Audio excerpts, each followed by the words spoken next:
Eu quero saudar com a paz do Senhor os nossos amigos, irmãos e irmãs do portal Escola Dominical. É mais uma vez com a alegria do Espírito Santo que nós começamos mais um trimestre da Escola Bíblica Dominical.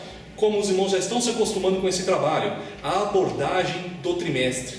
E agora, com a graça de Deus, iniciaremos o quarto trimestre de 2014, Integridade Moral e Espiritual, o legado do livro de Daniel para a igreja hoje. O nosso estudo do trimestre será baseado no livro de Daniel, onde nós estaremos estudando 13 lições. Primeiro uma lição introdutória e depois estaremos estudando cada uma das lições em cada domingo da Escola Bíblica Dominical, cada capítulo do livro de Daniel. E nós estamos aqui mais uma vez agora com os dois irmãos, pastor José Serafim de Oliveira, evangelista Dr. Caramuru Afonso Francisco. Queria que os irmãos se apresentassem. Evangelista Dr. Caramuru. Eu queria saudar os nossos amigos e irmãos do portal Escola Dominical com a paz do Senhor, agradecendo a Deus por estarmos terminando mais um ano letivo da Escola Bíblica Dominical e este estudo que será uma maravilha, que é o estudo do livro de Daniel. Pastor José Serafim. Também cumprimento nossos amados irmãos e amigos do portal e somos gratos a Deus por estarmos já, por incrível que pareça, já é o quarto trimestre, já é o último trimestre do ano. O ano voou e nós vamos estudar, temos dado lições preciosas neste ano e vamos fechar o ano com chave de ouro. Uma questão inicial que eu gostaria de falar com o evangelista Dr. Caramuru. Daniel é chamado de o Apocalipse do Antigo Testamento, professor. Por quê, professor? Ele é chamado do Apocalipse do Antigo Testamento porque é o livro, metade do livro é todo ele feito das profecias do fim dos tempos. Dos capítulos 7 em diante do livro de Daniel, nós temos profecias a respeito do final dos tempos, revelações. Deus usou Daniel para mostrar a revelação do futuro de Israel. No capítulo 2, nós temos também aquele sonho da estátua de Nabucodonosor, onde Deus já começa essa revelação. Então, o Daniel foi escolhido por Deus para que se revelasse o futuro de Israel. Então, como é uma revelação do futuro, que é exatamente o que acontece no livro do Novo Testamento, que é o livro do Apocalipse, que são as revelações de Jesus Cristo. Então, quando falo de Apocalipse aqui, eu até tremo aqui por causa do pastor José Serafim. Mas então, por isso que ele é chamado do livro do Apocalipse do Antigo Testamento, porque embora não seja o único livro profético e as profecias do fim dos tempos não esteja só no livro de Daniel no Antigo Testamento, mas é o livro que se concentra mais as profecias a respeito do fim dos tempos, voltado para Israel. Então, por isso que ele é chamado do Apocalipse do Antigo Testamento. Eu posso fazer um complemento aí? Por favor. O Dr. Caramuru explicou com muita riqueza de detalhes e notando uma singularidade dos dois livros, que Daniel lhe deu revelações de coisas que aconteceriam no tempo do fim. Então ele sela essas palavras porque isso acontecerá no tempo do fim. Então Daniel é a revelação que Deus deu a Daniel das coisas que futuramente devem acontecer. A João é a revelação que Jesus Cristo deu ao seu servo das coisas que brevemente devem acontecer. Aí está uma singularidade dos dois livros. Também temos uma pergunta para nosso professor pastor Serafim. O subtítulo do trimestre fala sobre o legado do livro de Daniel para a igreja hoje. Que legado, pastor, o senhor tem a nos dizer que o livro de Daniel nos deixa nesses dias tão trabalhosos em que nós vivemos? Um legado muito precioso. E até eu me sinto pobre para dizer a riqueza desse legado. Quando nós lemos o livro de Daniel, tanto a parte histórica, depois a parte profética, quando esse jovem foi feito prisioneiro de guerra e foi levado com a primeira leva para a Babilônia, ele era considerado, ele fazia parte da nobreza de Israel, da linhagem real. Há uma divergência entre alguns estudantes da Bíblia. Alguns dizem que Daniel chegou em Babilônia na faixa de 15 a 17 anos. Mas os dois escritores, os dois organizadores da Bíblia em ordem cronológica, Eduardo Ries e Frank Classen, obrigado, Frank Classen. Eles acreditam que Daniel entrou na Babilônia com faixa de 23 anos de idade. O importante não é tanto saber se era 18 ou 23, de qualquer forma eram jovens. E o impacto que esse jovem sofreu não foi fácil. Ele foi levado como prisioneiro de guerra. O prisioneiro de guerra não é levado com nenhum conforto, é levado de uma maneira humilhante, atravessando um deserto, aproximadamente 1000 quilômetros de distância. Não sabemos quantos meses eles andaram pelo deserto. O escravo ia acorrentado uns aos outros, andando a pé, suportando o calor do sol durante o dia, o frio intenso da noite. Muitos morreram nessa viagem desconfortável, mas eles chegaram na Babilônia. Quando chegaram em Babilônia, que impacto deve ter sofrido esses moços? Daniel e os seus 3 companheiros, Ananias, Misael e Azarias. Chegaram numa cidade, ficariam certamente encantados com a cidade. A cidade era cercada por uma muralha de 100 metros de altura por 20 metros de largura. Só a muralha da cidade já era maravilhosa. As avenidas largas e arborizadas, as construções de uma engenharia moderna, bonita, extraordinária.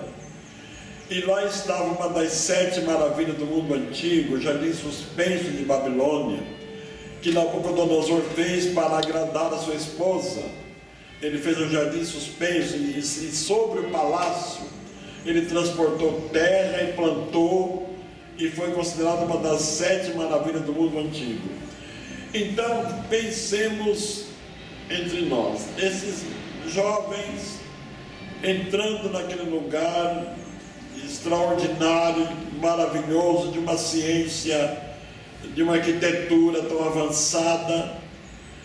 Certamente Satanás não perdeu tempo de dizer: olha, se o teu Deus fosse tão bom, não te deixaria escravo neste lugar. Os deuses da Babilônia são melhores, olha os templos, olha a cidade. Então aqui não seja fanático, não. Esqueça a tua religião, esqueça o teu Deus, adote os deuses da Babilônia, adote a educação e a cultura babilônica. Mas Daniel e os seus companheiros foram contemporâneos do piedoso rei Josias, foram contemporâneos do profeta Jeremias, foram contemporâneos do profeta Ezequiel. Certamente tiveram preciosas lições com esses homens de Deus. E ele vendo as profecias de Jeremias se cumprindo de uma maneira extraordinária, as profecias de Ezequiel se cumprindo, lembrando de tudo que aconteceu, estava no coração desses moços. E está escrito que Daniel, no capítulo 1, versículo 8, e Daniel propôs o seu coração não se contaminar com a porção do manjar do rei, se nem com os manjares ele queria se contaminar, lembrando que o moço dessa idade tem um apetite voraz, come muito, devia ser atrativa a mesa do rei, com carnes e bebidas das melhores, mas ele fez um propósito de não se contaminar. E pela história se percebe que ele exercia uma liderança sobre seus companheiros. Então ele exerceu essa liderança. E eles não se contaminaram. Venceram o primeiro desafio. E daí a história continua. E esses moços deixaram para nós um exemplo, um legado de firmeza, de convicção, de fé, de confiar em Deus até as últimas consequências, de manter aquele padrão de fidelidade, seja onde for. E o desfecho da história mostra: Deus permitiu que passassem duras provas, a prova do fogo, a prova dos leões, a prova dos desafios, mas o final foi vitória. Graças a Deus. Então o legado que ele nos deixa: quem confia em Deus vence. Passe porque passar, mas serão vencedores. É verdade. E, apesar de eu não ter apresentado no início da nossa abordagem, também o professor, pastor, doutor Alexandre, pastor Alexandre, né? Alexandre, aqui carinhosamente chamado por nós Alexandre o Grande, né? Em virtude do seu tamanho. Nós temos também o evangelista, doutor Alexandre, aqui, trabalhando aqui no estudo. Ele também participará da nossa abordagem. E nós perguntamos para ele, para o pastor Alexandre, né? Quais são as duas partes do livro de Daniel? Quais as diferenças e semelhanças entre elas? Conosco, pastor Alexandre. Saúde os amados amigos e irmãos do portal Escola Bíblica Dominical, com a gloriosa paz do nosso Senhor e Salvador Jesus Cristo. Mais uma vez estamos aqui reunidos para fazer a análise e abordagem do quarto trimestre de 2014, ao qual estudaremos o livro de Daniel, Integridade Moral e Espiritual, o legado do livro de Daniel para a igreja de hoje. E eu quero ressaltar aqui que a última vez que nós estudamos o livro de Daniel por completo foi no terceiro trimestre de 1995, Daniel, estadista e profeta. Há 19 anos atrás, nós estudamos o livro de Daniel nas nossas escolas bíblicas dominicais.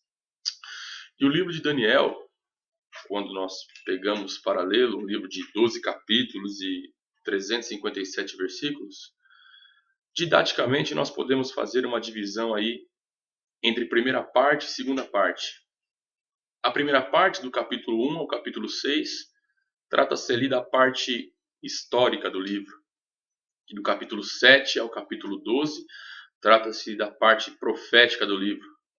Mas nós temos que levar em conta que na primeira parte, que é a parte histórica, há também profecias e revelações para Daniel. No capítulo 2, nós podemos ver que Daniel interpreta o sonho de Nabucodonosor. No capítulo 3, há aquele grande livramento dos 3 amigos de Daniel na fornalha. No capítulo 4, mais uma vez, Daniel interpreta o sonho de Nabucodonosor. No capítulo 5, ali nós vemos a queda do Império Babilônico, através daquela festa profana que Belsazar fez. E no capítulo 6, através do reinado de Dário, nós vemos o grande livramento que Deus dá a Daniel na cova dos leões. O reverendo Hernandes Dias Lopes diz que o livro de Daniel nos conta a história do passado, nos fala do presente e nos revela o futuro. Então, tanto a parte histórica como a parte profética do livro, há revelações, há profecias, e Daniel, no capítulo 1 nós observamos ali que ele não quis comer do manjar, não quis se contaminar, porque nós sabemos que os alimentos que eram colocados na mesa do rei eram alimentos sacrificados a ídolos. E mais uma vez nós vemos ali a mão de Deus ajudando Daniel e os seus amigos, que resolveram não se contaminar com os manjares do rei. Tomando apenas água e comendo legumes, ficaram mais vistosos e mais fortes que outros jovens que comiam da ração do rei. Nós podemos ver a semelhança, tanto da parte histórica como da parte profética, porque Daniel resolveu não se corromper, Daniel resolveu não se contaminar, Daniel resolveu se manter íntegro, tanto na parte histórica quanto na parte profética. Nós vemos ali Deus sempre cuidando de Daniel, Deus sempre guardando Daniel, Deus sempre velando pela integridade e pela saúde de Daniel. Daniel, na parte B, ou do capítulo 7 ao capítulo 12 do livro, passa a ter revelações futuras. Por isso que o livro é conhecido como o Apocalipse do Antigo Testamento. E nessas revelações fala-se dos governos do mundo. E quando nós observamos essas divisões, amado, um comentário interessante de Moody, ele diz que nós podemos fazer uma divisão do capítulo 1, versículo 1, até o capítulo 2, versículo 4, que está escrito em hebraico. A parte B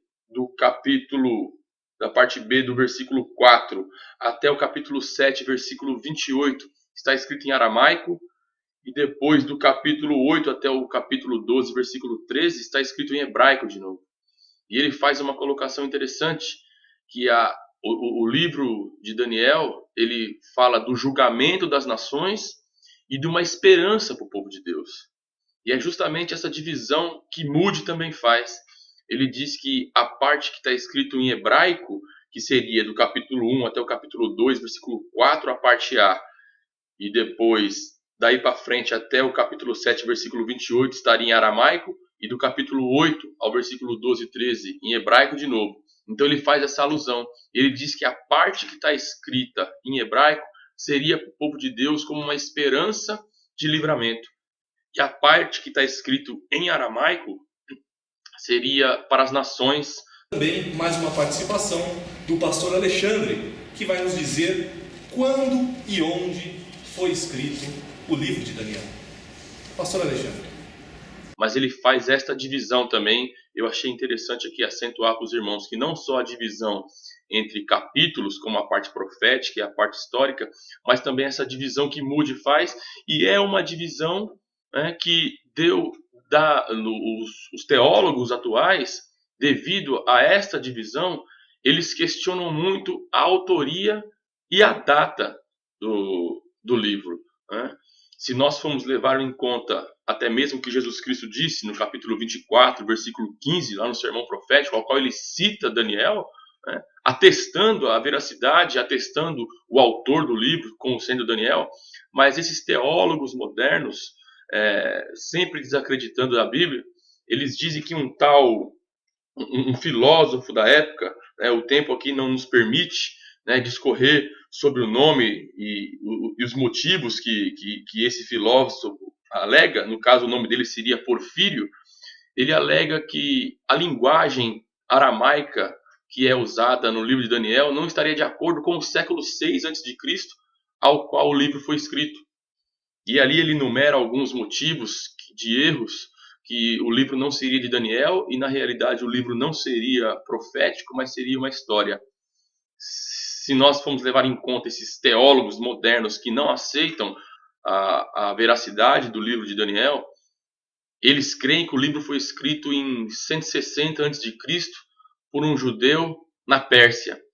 Mas nós ficamos com o livro sendo escrito no século 6 a.C., no ano de 600 a.C., aproximadamente ali, o século 5, o ano 530, desde o cativeiro ali, quando Daniel foi levado, ano 606 a.C., até ali o fim do cativeiro. Esse livro abarca aí cerca de 70 anos de história, e nós cremos que ele foi escrito por Daniel, que começou a ser escrito na Babilônia e terminou sendo escrito ali em Suzã, nesse século 6 ali, do ano de 606 a 534, 35 ali, antes de Cristo, que foi o período que durou o cativeiro babilônico.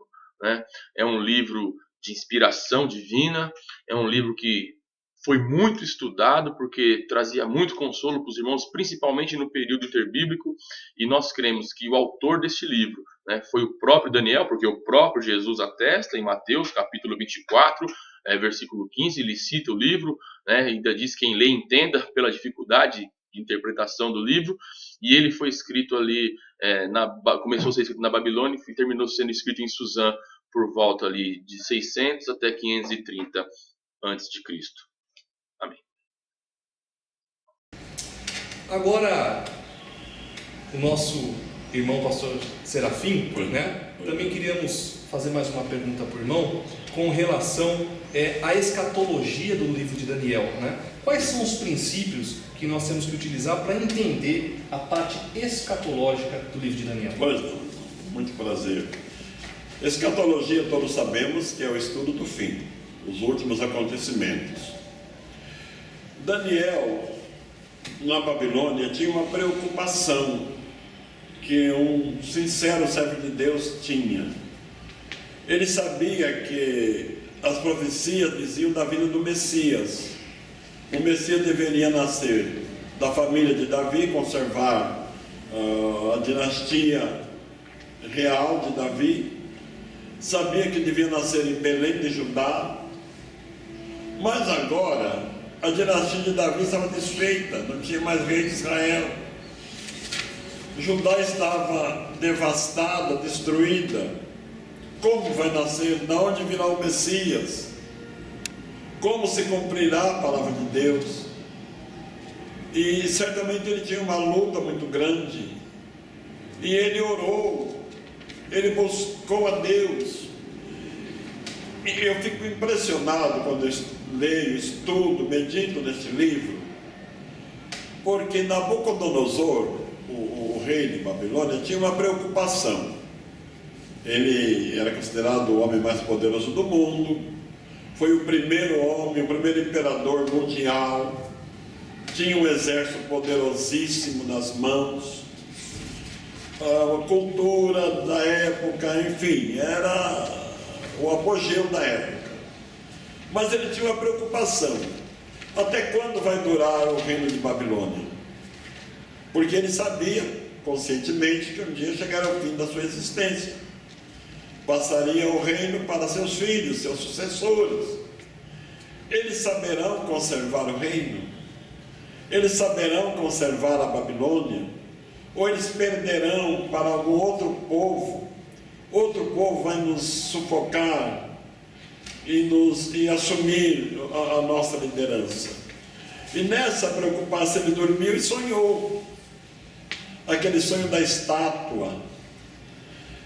Deus não respondeu só ao rei Nabucodonosor, Deus respondeu para Daniel, porque ele chamou todos os sábios, todos os feiticeiros, os astrólogos. Vai aí uma mensagem para quem gosta de astrologia, porque é do diabo, viu?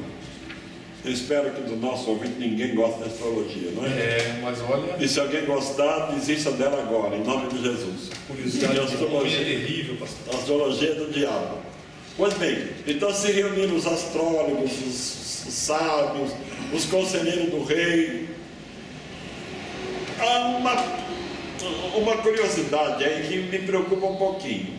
O rei Nabucodonosor disse que se esqueceu do que tinha sonhado. Lembrou que tinha tido um sonho curioso, mas esqueceu. Então ele queria que os seus conselheiros dissessem o que ele sonhou e o que significava o sonho. Acharam um absurdo. Nenhum rei, nenhum imperador pede isso do seu servo. Como que eu vou saber o que o rei sonhou? Mas me parece que ele não tinha esquecido, não. Me parece que ele não confiava muito na informação dos seus conselheiros. Se eles souberam o que eu sonhei, então eu confio na informação. Mas como não puderam, ele decretou a morte de todos, e Daniel e seus companheiros estavam no rol dos que deveriam morrer. Daniel entra em oração com seus companheiros. Deus lhe dá uma resposta. Ele viu todo o sonho de Nabucodonosor. Aí veio a resposta para Nabucodonosor e para ele. E ele se apresenta e disse: olha, rei, você estava na tua cama, os teus pensamentos subiram. Opa, esse homem sabe o que pensei. Ele já notou que havia uma diferença. O senhor estava pensando o que será do reino de... estava mesmo, exato. Aí, majestade, o senhor sonhou e viu uma grande estátua. É verdade. E começou a dar os detalhes da estátua: cabeça de ouro, os peitos de prata, os braços e os ventres de bronze. Enfim, foi dando os detalhes. E o Espírito de Deus revelou que eles davam um esqueleto da história do mundo, por onde o mundo deveria passar. E aquela pedra que ele viu cortada sem mãos, que caiu nos pés da estátua, e espalhou o ouro, e espalhou a prata e o bronze, como o vento das pragandas, tudo desapareceu. A pedra foi crescendo, crescendo, crescendo e tomou conta do mundo todo. E esse reino não passa. Deus respondeu para Nabucodonosor: o teu reino não é eterno, não. Ele vai durar por pouco tempo. Mas para Daniel disse: o Messias vem, Daniel. É a pedra cortada sem mãos. Tudo parece que vai dar contrário, mas quando Deus fala, Ele cumpre. Deus não se deixa medir pela circunstância. Ele é o Senhor do tempo, Ele é o Senhor da história, Ele controla tudo. Estamos vendo isso até no Brasil de hoje. E é interessante essa parte, que o senhor, até no livro que ele vai lançar, brevemente, sobre Daniel, o pastor faz questão de dizer isso, né? A preocupação de Daniel era com o futuro de Israel. Você tem que entender o livro de Daniel como sendo uma revelação do futuro de Israel. Porque é uma das várias os erros que existem na interpretação de Daniel, é colocando a igreja dentro do meio da revelação. Né? Eu Bem gostei lembrado. muito do que o irmão falou, porque é isso que, quer dizer, Deus dá aquele sonho para responder a Nabucodonosor no futuro do reino, né? Mas para responder a Daniel sobre o Messias. Exatamente. O capítulo 9, vou complementando, diz que ele orava por quem? Pelo seu povo. Quem é o seu povo? Judá. E pela sua santa cidade. Qual é a santa cidade? Jerusalém. Mesmo essas revelações, ele teve dificuldade de entender. Porque ele disse: meu Senhor, eu não entendo. E o anjo disse: Gabriel, explica para ele. Agora, se Deus fosse incluir a igreja, ia dar um nó na cabeça de Daniel, não ia entender nada. Então, alguns escritores, eu gosto da expressão que fala: Deus mostrou só o pico da montanha, não mostrou o intervalo. Esse intervalo é o intervalo da igreja. E o ápice desta profecia está no capítulo 9, verso 27. E ele, se referindo ao anticristo, fará um concerto com muitos por uma semana. Uma semana, Daniel entendia essa linguagem. Não é semana de dias, é semana de anos. Mas como que nós sabemos que é semana de anos? Porque está escrito em Levíticos capítulo 25, versículo 8, quando Deus estabeleceu o ano do jubileu, contarás 7 semanas de anos, de maneira que 7 semanas será 49 anos. No 50º ano é o jubileu. Então, a semana na linguagem profética não é semana de dias, é semana de anos. Isso não quer dizer que toda vez que a Bíblia fala sobre dias ou semanas seja sempre anos. Foi especificamente nesse caso. E o senhor tocou num ponto importante, que os professores vão precisar de muita dedicação nessas aulas, né, pastor? Muito. Porque para ensinar essa parte escatológica para a igreja vai ser um desafio, né? Porque, irmãos, o professor não tem em sua função somente passar o ensinamento, mas ele tem como obrigação que os alunos entendam. Se vão me permitir, eu queria até sugerir aos professores, quando estudar sobre as 70 semanas, faz um gráfico em casa. Senta numa hora sossegadinho, tranquilo, faz um gráfico. E nesse gráfico coloca as 70 semanas, cada parcela se cumprindo no seu tempo exato. Por exemplo, a primeira parte, que deu 49 anos, as primeiras 7 semanas, é o retorno de Israel, a repatriação de Israel e a reconstrução de Jerusalém sobre Neemias, e depois do templo sobre... Quem foi? O templo foi... Zorobabel, obrigado. Isso, quando reconstruiu os muros, o templo, a cidade sendo reconstruída, se cumpriu a primeira semana. Depois 62 semanas, ou seja, 434 anos, desde a restauração de Jerusalém até o Messias, até o nascimento do Senhor, sua crucificação e a sua rejeição. Quando ele foi rejeitado, cumpriu-se a segunda parte, 62 semanas, com mais 7, 69, 483 anos. O relógio que marcava a corrida das semanas se interrompeu aí. Por quê? porque Israel rejeitou o seu Messias. A porta para ele se fechou e abriu-se uma porta para os gentios. Romanos capítulo 11, versículos 25 e 26. Até que o tempo dos gentios se completem. Quando se completar o tempo do gentio, o relógio vai começar a andar outra vez. E a última semana é dividida no capítulo 9, versículo 27, em duas partes de 3 anos e meio cada uma. Os professores, amados professores, se apliquem com bastante dedicação. Siga agora o ensino de Paulo. Aquele que ensina se dedique, se esmere. Então tenha esmero. Estude mesmo e ore. Se quiser nos consultar, estamos aqui de coração aberto para ajudar. Para que os crentes entendam bem essa profecia, porque elas se cumprirão à risca. E não se deixar enganar por ninguém. E façam uso da sala dos professores. Exato. A sala dos professores está lá disponível, justamente para que os professores, aqueles também que não são professores, mas têm o desejo de cada vez se aprimorar no aprendizado da palavra de Deus, consultem aí. Nosso irmão Caramuru está lá sempre lá disponível. Não só eu, tem outras pessoas também que participam, para estar respondendo as questões. Mas para a gente fechar, estamos chegando ao final de nossa pré-aula, Pré-aula não, abordagem. Nossa abordagem. Pré-aula. Abordagem é outra coisa, Antes bem que andam usando pré-aula em todo lugar aí, mas ficou, né?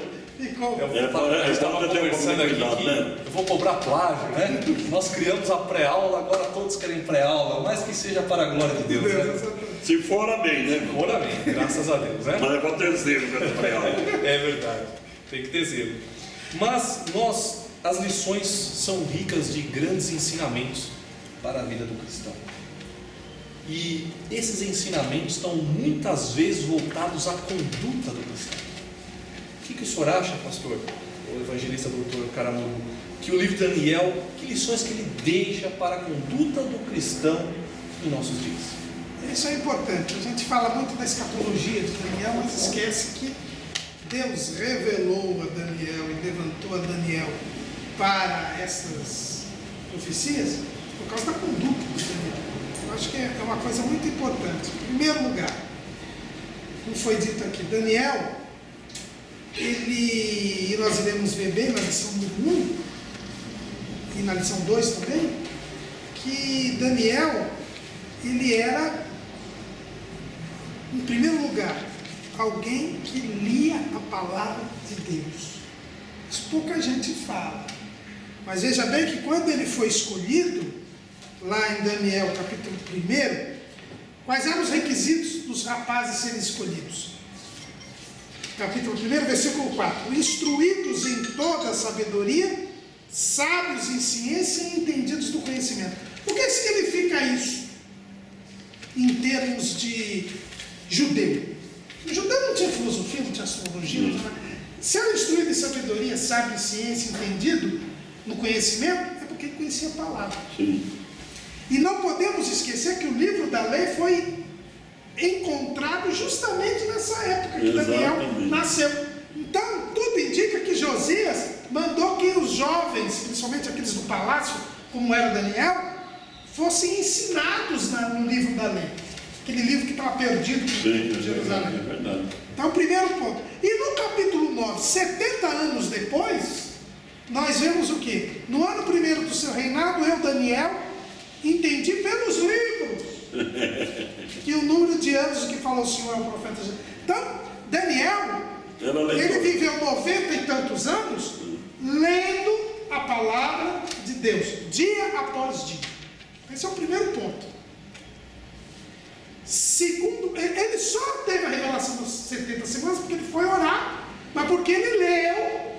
Então, é o primeiro ensino. Se a gente quer viver nesse mundo, Daniel estava na Babilônia. A Babilônia é o símbolo do mundo, é a figura do mundo.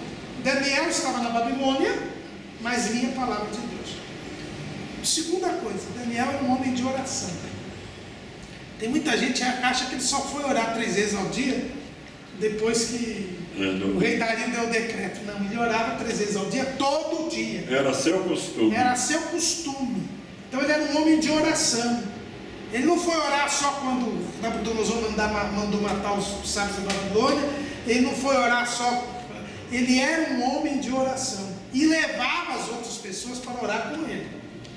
Então é outra característica que a gente aprende. Quer dizer, para viver neste mundo, ele vivia em Babilônia, mas não era de Babilônia. Para viver nesse mundo, nós temos que ser homens de oração. E ele orava 3 vezes ao dia, porque tinha um salmo aqui.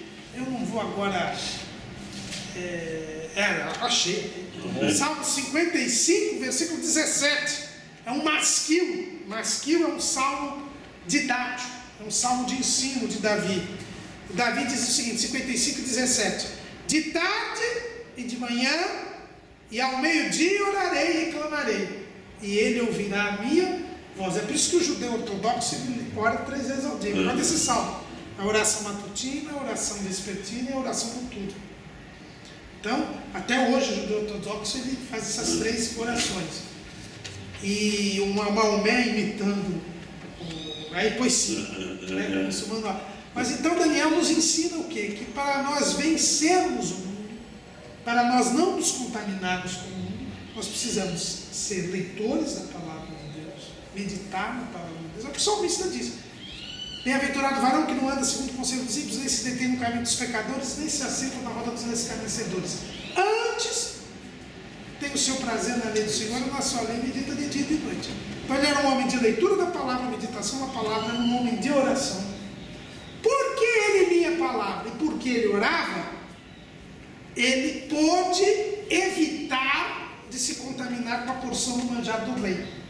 Porque se ele não conhecesse a palavra, ele ia pela atração da comida. Sim. Mas como ele conhecia a palavra, ele sabia que o menu lá não era apropriado para um crente. Primeiro porque era oferecido ao ídolo. Segundo porque tinha comida que ele não podia comer. E ele sabia o que ele podia comer ou não, porque ele conhecia a lei. Aí ele também mostra o que? Outra coisa que Daniel nos ensina. Além de ler a palavra e além de orar, ele também, para não se contaminar com o mundo, ele tinha habilidade para viver no palácio do rei. Era outra característica. Ele já tinha habilidade lá em Judá. Por quê? Porque a geração dele se perverteu. Pode ver que os filhos de Josias, teve 3 filhos de Josias que foram reis, foram ímpios. A geração de Daniel foi a geração da apostasia, mas ele era diferente. Uma liberdade sem contaminação, né? Sem contaminação. Mas ele tinha habilidade. Tem muito crente hoje que ora, que até lê a Bíblia, conhece a palavra, mas ele não é sábio. O que Daniel fez? Quando chegaram com a comida lá, ele pegou o prato e jogou. Não vou comer! Não, eu sou crente, não vou fazer. Não. Ele foi pedir ao chefe dos eunucos que lhe concedesse não se contaminar. Ele sabia a hierarquia, ele sabia como viver. Então ele foi pedir primeiro. Aí o chefe dos eunucos, a Bíblia diz que Deus deu graça e misericórdia a Daniel. Porque como ele soube se comportar, Deus deu graça ao chefe dos eunucos. Aí a gente vê o chefe dos eunucos dando satisfação para um jovem cativo. Olha, eu não posso fazer isso, porque se eu fizer isso, o rei vai cortar minha cabeça, porque vai ver vocês fraquinhos e tal. O que Daniel fez? Ah, Deus é maravilhoso. Não, ele entendeu o que o chefe falou, e aí o chefe mandou ele falar com o dispenseiro. Aí veja bem que ele foi falar com o dispenseiro. Primeiro ele foi para o chefe, depois ele foi para o dispenseiro. Aí o dispenseiro, aí ele falou assim, não, o chefe tem razão, a gente não quer arriscar a vida dele, mas faz um teste de 10 dias. Se em 10 dias a gente estiver pálido, fraquinho, a gente come. Mas ele tinha confiança em Deus. Esses 10 dias, ele foi orar, foi pedir a Deus misericórdia. E aqui é a única vez que eu vejo que, normalmente quando alguém vai emagrecer, eles vão comer legumes. Né? E a Bíblia diz que os legumes deixam eles mais fortes. Mais fortes. E aí eles se mantiveram. E assim, e não é só com Daniel, os amigos dele também, quando o rei convocou aquela lá quando ele fez aquela imagem de ouro, e o rei convocou, os jovens foram até a cerimônia. Sim. Eles sabiam que aquela cerimônia era uma cerimônia idolatra. Por que eles foram? Porque eles sabiam que tinham que obedecer o rei. O rei, convocá-los para a cerimônia, estava dentro do poder deles. Agora, ajoelhar já era outra coisa. A adoração já era Na adoração ele já não tinha esse poder. Eles aqui mostram aquilo que Jesus ensina para nós. Dai a César o que é de César e a Deus o que é de Deus. E tem muito crente que não sabe discernir isso. Desobedece patrão, responde para encarregado, para chefe, briga com a autoridade por causa do poder de Deus, esquecendo que as autoridades são constituídas por Deus. Naquilo que a autoridade tem poder, nós não podemos resistir contra ela. Então Daniel e os seus amigos, eles nos ensinam isso. Eu acho que é a coisa principal. Eles foram vitoriosos no Império Babilônico. Eles estavam no top. Daniel, o Império Babilônico acabou e Daniel continuou. Daniel é o único estadista da história da humanidade que serviu a 3 impérios. Resistiu, né? Resistiu. 3 cabeças diferentes, Resistiu 3 governos três diferentes. governos diferentes, inimigos uns dos outros, e ele resistiu. Por quê? Porque Deus o preservou. Agora, ele buscou a Deus em oração, na meditação das Escrituras, pediu sabedoria a Deus, soube se conduzir. Mas isso dá muito trabalho, pastor. Dá muito trabalho, mas é o que Daniel nos ensina. E Deus disse o que para ele no fim, no livro? Tu, porém, vai até o fim. Desse mesmo jeito. É a quarta coisa que a gente aprende, a perseverança. 70 anos, ou um pouquinho mais, que Daniel ficou em Babilônia, não são 70 dias. É toda uma existência. Era o jovem Daniel que se sabia conduzir quando era jovem. Mas era o velho Daniel que, diante de Belsazar ou diante de Ciro, se comportou da mesma maneira. O de Dario de Ciro se comportou da mesma maneira. Uma prudência. Com a mesma prudência, com a mesma meditação nas Escrituras, com a mesma oração, com a mesma obediência às autoridades. Eu acho que é isso que a gente aprende com Daniel, são esse comportamento. É por isso que Daniel é o símbolo na Bíblia de fidelidade. Quando você quer aprender sobre fidelidade, veja a vida de Daniel. E lembrando do que Jesus disse lá para a igreja de Esmirna, voltando ao Apocalipse: ser fiel até a morte, e dar-te a coroa da vida. Certamente Daniel terá a coroa da vida, porque foi fiel até a morte. E com Daniel nós aprendemos a fidelidade.